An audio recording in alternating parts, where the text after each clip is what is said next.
நல்லதையே விதைப்போம் நம்ம எண்ணத்திலும் பிறர் உள்ளத்திலும். Hi viewers, welcome back to Tamil படம் இன்ஃபோஸ் சேனல். எல்லாரும் எப்படி இருக்கீங்க? இன்றைக்கி ஒரு சுவாரஸ்யமான வீடியோவை பார்க்குறதுக்கு முன்னாடி நம்ம சேனலை இன்னும் சப்ஸ்கிரைப் பண்ணாதவங்க மறக்காமல் சப்ஸ்கிரைப் பண்ணிவிடுங்க. வாங்க வீடியோக்குள்ளே போகலாம்.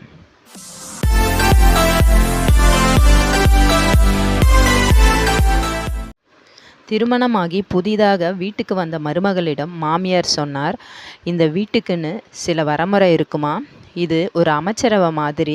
இந்த வீட்டுக்கு முதல் மந்திரி உங்கள் மாமனார் தான். அவர் பாதுகாப்புத்துறை, வெளியுறவுத்துறை இது எல்லாத்தையும் கவனிச்சிக்குவார். இங்கே நான் தான் துணை முதல்வர். உள்துறை, நிதித்துறை, ஜவுளித்துறை இப்படியெல்லாம் என்னோட கட்டுப்பாட்டில் வரும்.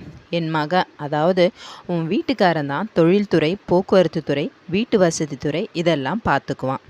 என் அதாவது உன்னோட நாத்தனார் சிறப்பு திட்டங்கள், செயலாக்கத்துறையையும் விளையாட்டுத்துறையையும் பார்த்துக்குவா.